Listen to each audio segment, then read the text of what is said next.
Alléluia.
Gloire soit rendue à Dieu, n'a pas mbolinzambe, n'a bénir kolo ponatina, n'a poko na lelo encore une fois.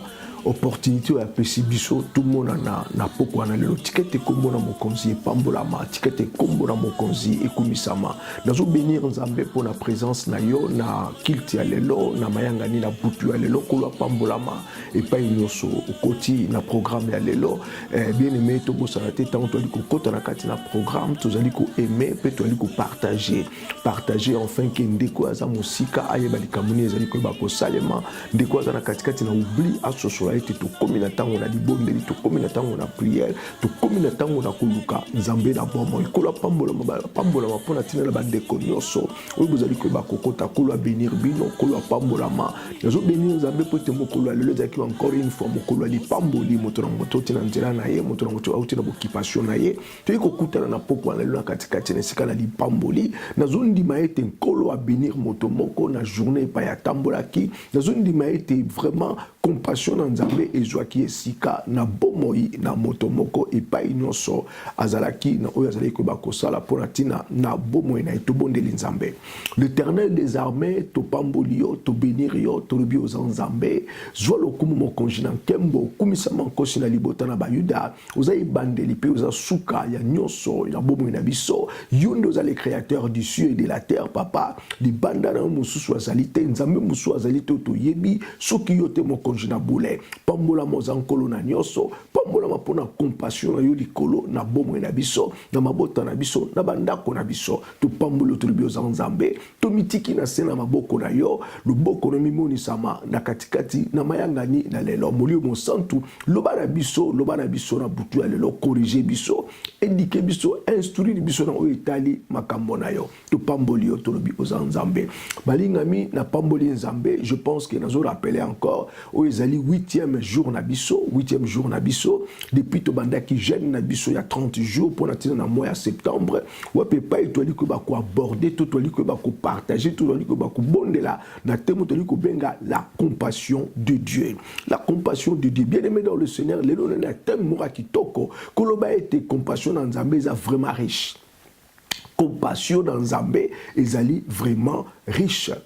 Na richesse ya compassion na nzambe bien aimé to monita mo compassion et yena katikati na ba vie ya bato compassion eseli makambo ko kamwa compassion elanda bato même esika oyo moto moso okota te mais compassion na nzambe ekoti kuna Même pas beaucoup qu'on dit que compassion compassion et quota pe richesse nango et mema et longa na katikati na ba vie ya bato. Ndenge biso molinga mi ozolanda ngai na pokwa na lelo na butu na lelo nzambe amemi na katikati no esika amemi na katikati na libonde lio to amemi message oyo epai na yo pour yo comprendre te compassion et riche.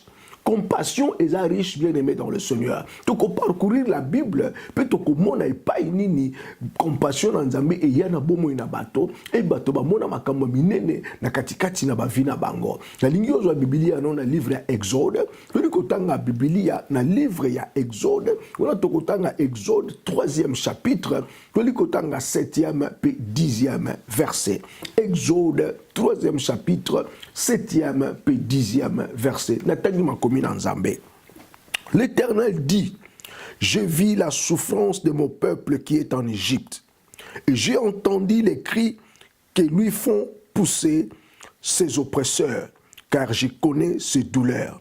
Je suis descendu pour les délivrer de la main des Égyptiens, et pour les faire monter dans ces pays, dans un bon et vaste pays, dans un pays où coule le lait et le miel, dans le lieu qu'habitent les Cananéens, les Éphiens, les Amoréens, les Phérésiens, les Éviens et les Jébusiens. Alléluia. Bien-aimés dans le Seigneur, Wana Ezalaki lecture Nabiso, 9 verset 8, voici les cris d'Israël sont venus jusqu'à moi.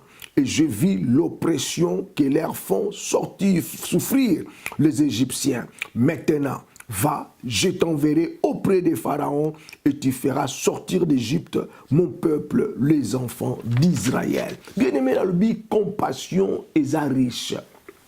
La compassion de Dieu est vraiment riche. Compassion dans Nzambé est une limite, bien-aimé dans le Seigneur. Ce qui compassion dans Nzambé est yena katikati na vie na yo. Limitation ezalité, mondelo ezalité, compassion et kokotaka et payi oyo moto kokina kokotate. Compassion et ko libérer moto na ba problème na ye. Compassion et ko longola moto na katikati na minyoko. Bien aimé, raison pour laquelle dans le baki est important pour nous tirer la biso bana na Nzambe, to bana na kobonde la koluka compassion na Nzambe na katikati na bomo na biso. Alors compassion bien aimé dans le Seigneur, to définit ça qui est comme étant souci au ezana katikati na moto moko boy donné, ateli ko mona moto musu na pasi pe alingelo alongola moto na katikati na pasi wana. Ya lati souci wana na motema na ye. Likambo ya moto wana e komi likambo na ye. Raison pour laquelle Nzambe Bible biso et aza vraiment un Dieu compatissant. Nzambe akota makambo na biso. Nzambe linga kota likambo na yo.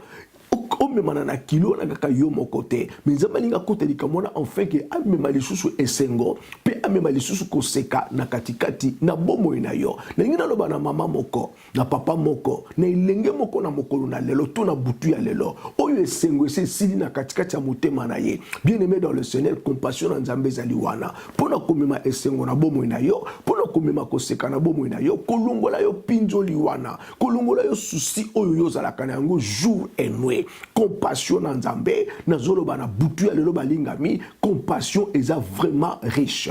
Compassion est tellement riche à tel point que compassion a kolanda kabato, tout est kolanda kabato, mais si ko to ekondimate. Bien aimé toni komona awa bana na Israël. Bana na Israël ba fani na katikati na mboka na Égypte pendant 430 ans. 430 ans, bien-aimés dans le Seigneur. 30 ans, il y a Isengo, il y a Malamu, mais les 400 ans, qui bien-aimés, ils ont qui mignoko, ils ont qui souffrance, ils ont qui kolela, ils ont qui komitungisama, banana Israël, lela, les Égyptiens dominent, on a marqué moko impossible. Ils ont qui na mboka na Égypte, lokola kangami. Lukola bakangami bien-aimé dans le Seigneur. Balela Nzambe, baluka ilongina Nzambe. Et les jours où l'Éternel s'est souvenu d'eux, akene kokuta na Moïse. Akutana na Moïse na katikati na désert et pas iwa pezalaki ko lesa ba pate ya bokilo na ye. Bien-aimé dans le Seigneur, Nzambe bali koloba na Moïse pour tina na bana na Israël. Alors, compassion na ngai tango na ngwe koki. Et comme maintenant tango esengeli ngai na visiter peuple wana pour ba lelitro, ba tungisa mitro, yoka. Kola zo ba na moïse alobi, je vis la souffrance de mon peuple. Israël, comment il a placé à coller la paix que nous avons Nzambé. Raison pour laquelle tu as beaucoup de compassion et il y a la katikati na vie na yo, on a besoin, il y a humilité, il y a qu'au s'humilier s'il vous plaît, qu'au s'humilier les bossons en Nzambé. Ah, la Bible se définit comme étant la souffrance. Souffrance, il y a peuple, on a les Nzambé. Compassion et poussani. Il y a moni souffrance na bango. Il y a moni comment ba oppressé, bazali ko ba comme ma douleur na katikati na bomo ina peuple na ngai.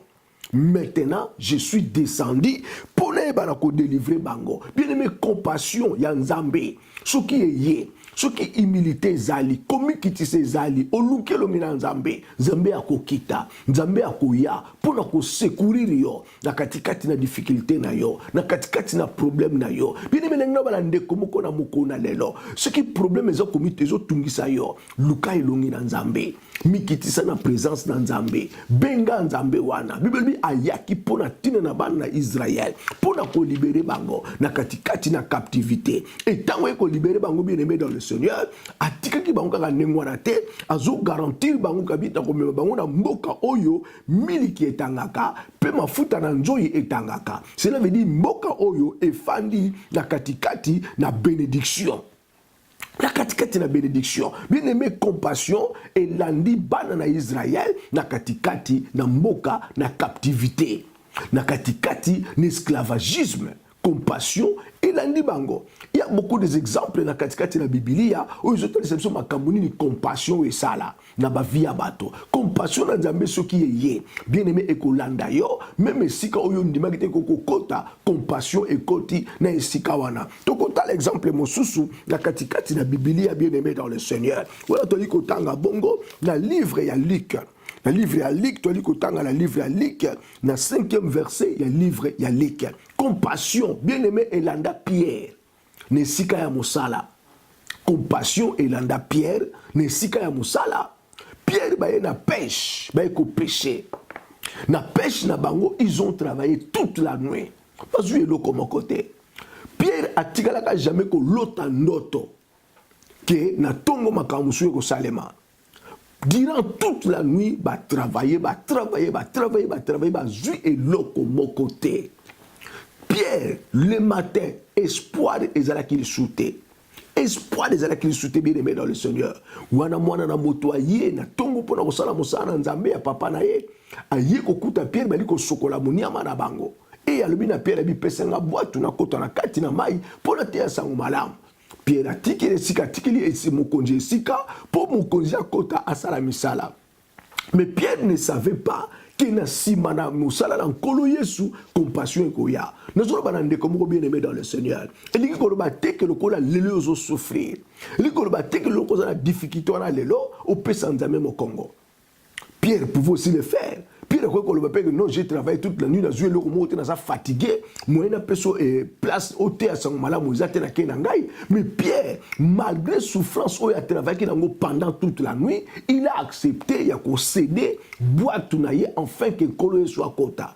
Dans l'ingénieur de Banande, comme on a besoin de tika bomo inayo et pas in Kolo.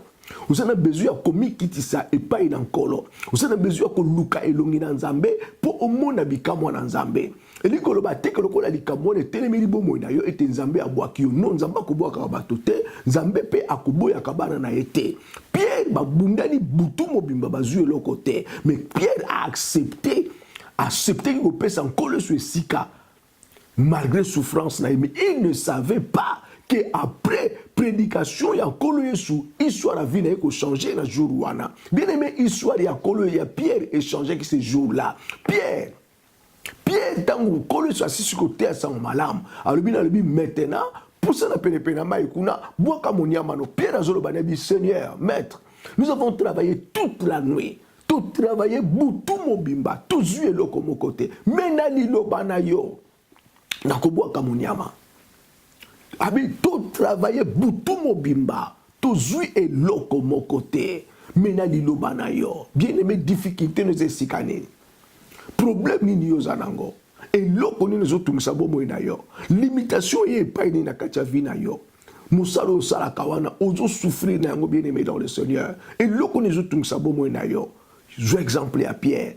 Pierre accepta qui après ce qui boit tout na yo linko lo ba vie après ce qui vit na ye.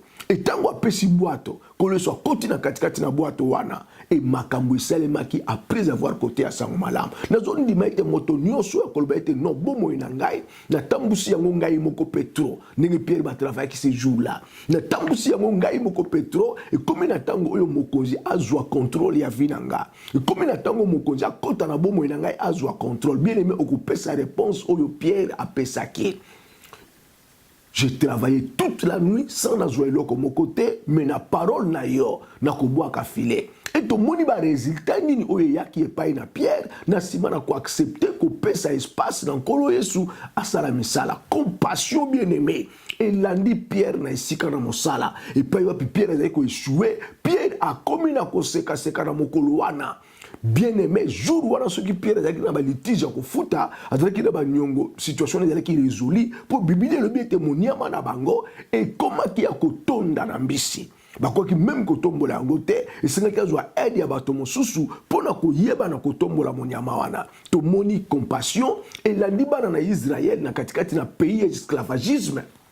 To moni compassion et landi Pierre na esika na mosala. Est-ce que ceux qui ont notre ceux qui ont été bien-aimés dans le Seigneur, ils ont un exemple belé ou ils ont la Biblia ou compassion et ça la makambo ya kokamwa na katikati na bomoi na bana na bato. To parcourir un peu la Bible, to que to nokota la maintenant na ndako ya Marie pe ya Marthe makambo nini o esalema kikuna. Voilà toujours la livre ya Jean bien-aimé dans le Seigneur, to la livre ya Jean 11e chapitre. Dans le livre ya Jean 11e chapitre, to le côté la partie ya 36e pe 44e verset.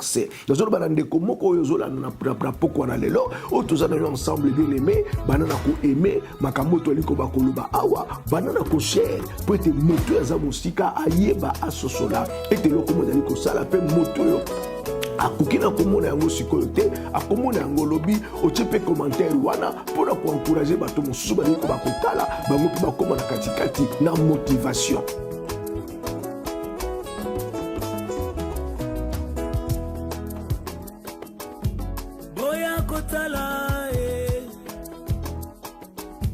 Azana bomo Kolo Yesu alongolinga soni Masia Yesu akabelinga bomo Boya boya boya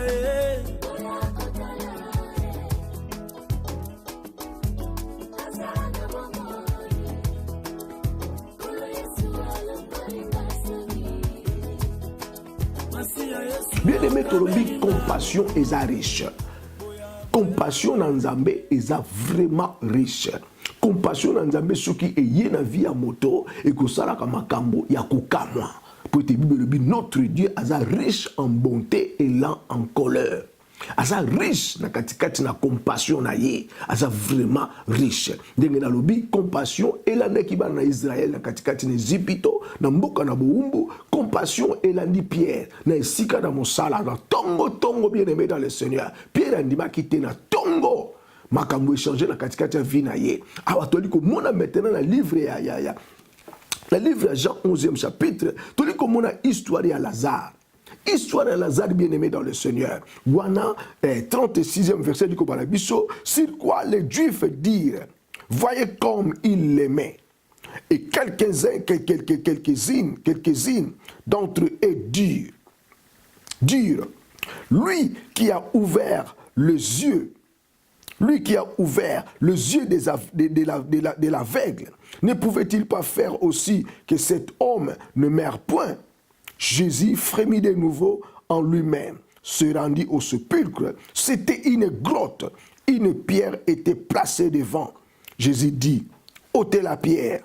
Marthe, la sœur du mort, lui dit, Seigneur, il sent déjà, car il y a 4 jours qu'il est là. Jésus lui dit, ne t'ai-je pas dit que si tu crois, tu verras la gloire de Dieu?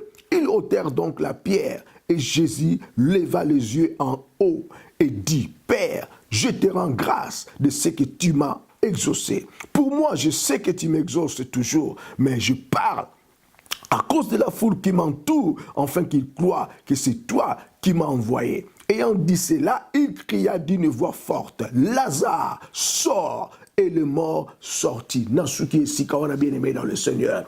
Compassion. Et landi Lazare. Na katikati na tombo na ye. Na katikati na tombo. Lazare sa kufaki déjà. 4 jours. Kolo sa tuni azawa piboti esikani. Bande kono babi non. Azolumba déjà solo. Donc cela veut dire pona bango espoir ici et silaki. Espoir ici et silaki bien aimé dans le Seigneur. Azolumba déjà solo. Babina kolo babi non. Ça ne vaut pas la peine pour 4 jours de jese leki. Kolo dolo bala banga biski bo. Na ibise ki binote. Ce qui bondi mbo kumona nkembo na nzambe. Bolaksange pa ni bacheki Lazare. Botie Lazare. Bible bi akena tombo ya Lazare, akena nkunda ya Lazare, bolongo nanga libanga na liboso ba longo libanga abengi mowe Lazare abimi. Bien aimé sosola makambo oyo. Na ibite tombo nini, na ibite kunda nini, na ibite cercueil nini ota musuba kotsa bomo na yo. Peut-être mokeli to famille to bato ya mitema na mabe, to bato ba yina ko ba mona ka dise ke ba siba boma yo. Ba siba kotsa na cercueil. Et tigeka ke obunga physiquement na vie oyo ya bomo oyo yo za la lisusu te. Mais bien aimé compassion na richesse na yango et landa Lazare tina nkunda. Et bimisa Lazare na tombo. 4 jours, Lazare a bimisa déjà solo. So nous te bimisa solo déjà veut dire que ba organe ya nzote ba ni de essayer baby déjà. Avec bimisa déjà solo. Ba ndekone la katikati na doute. Ba non, il sent déjà moi que nous sommes athées et ça déjà tard. Bien aimé yo kana ebisa yo compassion azana retardé. Compassion atambola kana ngonga ya Nzambe. Compassion asala makambo Nzambe alinge asala. Compassion à la retardé. Compassion à la peine avancée. Compassion à la situation où non. Moto ici a koufi déjà na katina nkunda. Compassion elandiye, compassion abimisiye na katikati na nkunda. Na ngina lo bana ndeko zola na ngai na butu ya lelo. Na kunda nyoso ba kotisa yo. Na cercueil nyoso ba kotisa yo. Ce qui peut ba benga déjà mowe. Andeko bosana. Lo ba ete compassion ezana bomoi pona koyeba na kobimisa yo na nkunda wana, kobimisa yo na libulu wana, kobimisa yo na boloko wana na cercueil wana oyo ba kotisa yo. Ce qui batika ko na cimetière ya Kimbanzeke, ce qui batika ko na cimetière soki ya wapi, bien aimé compassion azana makoki ya kolanda yo tina kati na cimetière wana. Compassion na Nzambe eza riche. Compassion na Nzambe azana limitation te. Compassion na Nzambe ekoki na ko atteindre yo na ba problème na yo na difficulté na yo et pas une so zwami. Compassion na Nzambe ekoki na kokutana na yo. Lata kondima na butu ya lelo. Bien aimé moi eza moi oyo nkolo apesi biso mois ya septembre. Eza moi oyo nkolo apesi biso to bonde la toluka compassion na Nzambe. Na zondi ma bien aimé dans le Seigneur qui a déjà des témoignages. Na zondi ma Nzambe Nzambe na lola azo sala makama minene na katia vina yo. Na zondi ma ete nkolo kleskolo Yesu azana bomoy azana nguya ya kosala de grandes choses na katia bomoy na yo. Raison pour laquelle bien aimé tant on dit que ba ko bonde la tout on dit que l'anda maté après enseignement le lenge boye surtout vous avez déjà un témoignage où nous avons assez na katina yo ko hésiter comment yango. Comment yango bien aimé dans le Seigneur, tindela un message, to koyeba ko bongisa programme ensemble pour atteindre na koyoka témoignage wana makamuni Nzambe asali na katikati na bomo na yo, na vie na yo, na vie ya bana na yo, na finance na yo, na santé na yo. Nzambe soki atindi makambo na lolenge boye akotinda ka c'est parce que za na besoin asala likambo moko na katikati na vie ya bana na batu. Bien aimé dans le Seigneur nazo suka awa, pour to kene sika na libondeli, compassion à l'anda Joseph na katia prison. Compassion bien aimé à l'anda Joseph. Tina kati ya prison. On s'imaginer na katikati na destinée na katikati na destinée à Joseph. Na lolenge ya tambolaki, na nzela ya tambolaki pour que ko komana sikonza malinga ki afandela, il fallait aller katina prison. A kota na boloko na itumbu oyo ye ayebelite. Mwasi ya Potifar, a lukiye na makango, Joseph a boyi, a seli ba manœuvre ti Joseph a keko se retrouver na kati na prison. Yoka. Et li koloba teke lelo soki oza na prison oza na yango wana, prison oyo kangami na yango, ke histoire ya vie na yo esili non. Dans le but non, c'est parce que eza non. Et l'autre, c'est côté la prison, na kati ya bomo na yo, bien aimé kolo azana makoki, ya koyeba na ko changer yango, na katikati na boloko wana. Joseph azalaki na kati na boloko na mboka na mopaya epai oyo famille ezalite moto moko pe ayeba ina ete azoki pe influence ya moto moko te o mokonzi moko ya pe o na kuna non compassion elanda ye.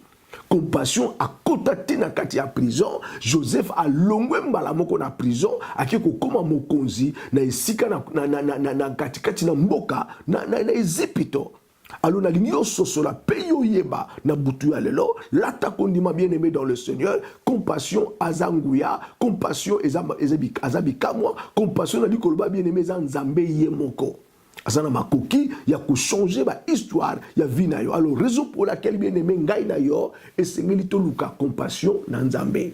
Toli ko luka compassion na nzambe par rapport ya makambo toli ko ba komona na katikati na bomo na biso. Uzana katikati na prison, okoluka compassion na nzambe. Uzana katikati na esclavagisme, okoluka compassion na nzambe. Mosali zali ko ba kotambola te, okoluka compassion na nzambe. Kufeye na kati ya bomo na yo, okoluka compassion na nzambe. Et poyo luka compassion na nzambe bien aimé, ozo comprendre nanu ke eloko nini zo tambola te na katikati na yo et ko fana na katikati na orgueil te. Ko sans orgueil te bien aimé dans le Seigneur, c'est parce que l'orgueil et ko futa yo eloko moko te. Nazolo bana yo peut-être yebi yesu te pa yo zali. Peut-être komi écoutez un message au na coïncidence au yebi yesute bien aimé dans le Seigneur yoka zonga e pai na nkolo yaka e pai na nkolo mikitisa luka elongi na nzambe nzambe wana wazanzambe na mawa akomona yo na nzela na compassion na ye e nzambe tango akomona yo na compassion na ye yeba ete soki nzambe aye deja kokuta na yo na compassion na ye cela veut dire ayoki yo mawa masumu na yo ye alimbisi yango apetoli yango na nzela na makile ya mwana na ye etango deja mawa na nzambe yeli kola bomo na yo bien aimé oza accompagné la grâce na nzambe et grâce na nzambe na ba soki elandi yo yeba ete faveur et yela kacha bomo na yo ba ouverture salami victoire et monali succès et monali na oyo nyonso tout yo koyeba na kosala bien aimé compassion na nzambe eza riche eza tellement riche et kokina kolanda biso et pas nyonso to soigner kobosana te ko partager message oyo kobosana te ko aimer yango kobosana te bien aimé partager yango et yoka yango tango nyonso nzambe akoyeba na kosunga biso nzambe akoba na kopambola biso na beni nzambe mpona bandeko nyonso bali na katikati na mayangani oyo na beni nzambe mpona bandeko nyonso bakotaki peut-être na katikati na retard nzambe apambola biso nzambe akumisama nzambe azwa lokumu baya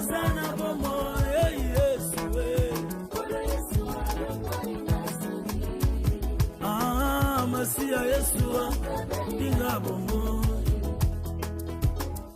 nazalaka ya kotelengana na mokili moto masumu na natalanga na liswa mawe kolo Yesua longolinga soni Masia Yesua kabelinga bongo mokili esimbela kinga mabanga pona kufa lisumu nasalaki esengelaki ngai na olo Yesu nasi esika na ngai alobi na ngai va et ne